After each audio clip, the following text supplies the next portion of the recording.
Parulia 7 star ক্লাবের উদ্যোগে অনুষ্ঠিত হল Parulia summer cup night cricket tournament. এই খেলায় মোট 14টি দল অংশগ্রহণ করে। এদিন খেলার শুভ উদ্বোধন করেন পূর্বস্থলী উত্তর বিধানসভার বিধায়ক তপন চট্টোপাধ্যায়। পাশাপাশি কয়েকদিন আগে পারুলিয়া এলাকায় অ্যাক্সিডেন্টে মারা গিয়েছিলেন রোহিত ভৌমিক নামক এক যুবক। তার এই মৃত্যুর কারণে তার প্রতিকৃতিতে মাল্যদান করেন বিধায়ক তপন চট্টোপাধ্যায়। পাশাপাশি করা হয় 1 মিনিটের নীরবতা পালন। পরবর্তী সময়ে জেডি একাদশ পালপাড়া কৈলাস মিশনারিকে 46 রানের টার্গেট দেয়। পরে পারুলিয়া কৈলাস মিশনারি 47 রান করে জয়ী হন এই খেলায় এবং জেডি একাদশ পালপাড়া হয় রানার্স। এদিন ক্লাবের সদস্য বৃন্দরা বলেন, আমরা গত বছর থেকে এই খেলা শুরু করেছি, এবার আমাদের খেলা দ্বিতীয় বছরে পদার্পণ করেছে। আমাদের এই খেলার শুভ উদ্বোধন করেন পূর্বস্থলী উত্তর বিধানসভার বিধায়ক তপন চট্টোপাধ্যায়।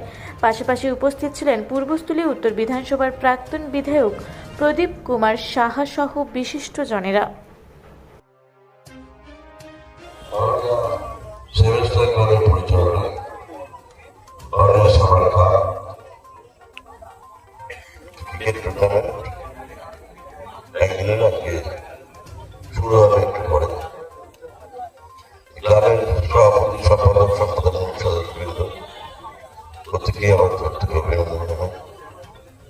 আমরা সবাই জানি আমাদের মধ্যে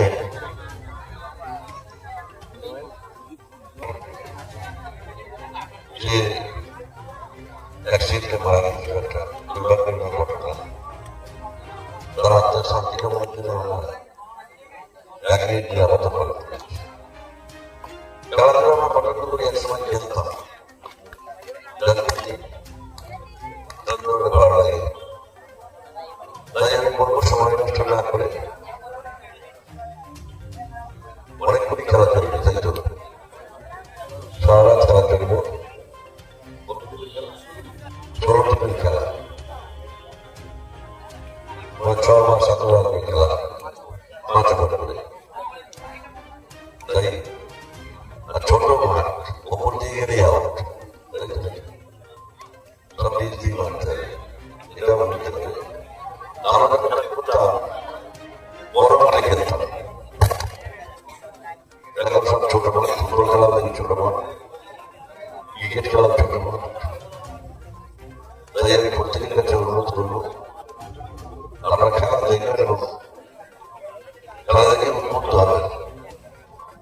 খেলাধুলো আমরা ভালোবাসি, আমি বলি সবাইকে, তোরা তোমাকে মোবাইল না খেলে খেলার মধ্যে খেলাধুলো করা। আমি প্রতি মাসেই প্রায় 10টা 12টা ফুটবল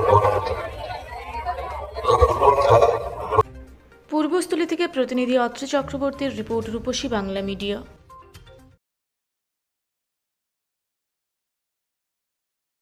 পুরা ব্লকের লধুরকা গ্রামের অদূরে অবস্থিত দৌলত পাবলিক স্কুলের দখলে থাকা বেশ কিছু জমি নিয়ে শুরু হয়েছে আইনি জটিলতা।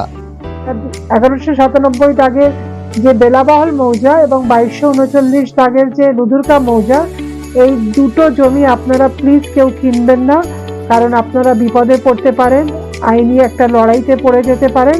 জমিটা একদম ডিসপিউটেড, ফলে একটু সাবধানে থাকবেন।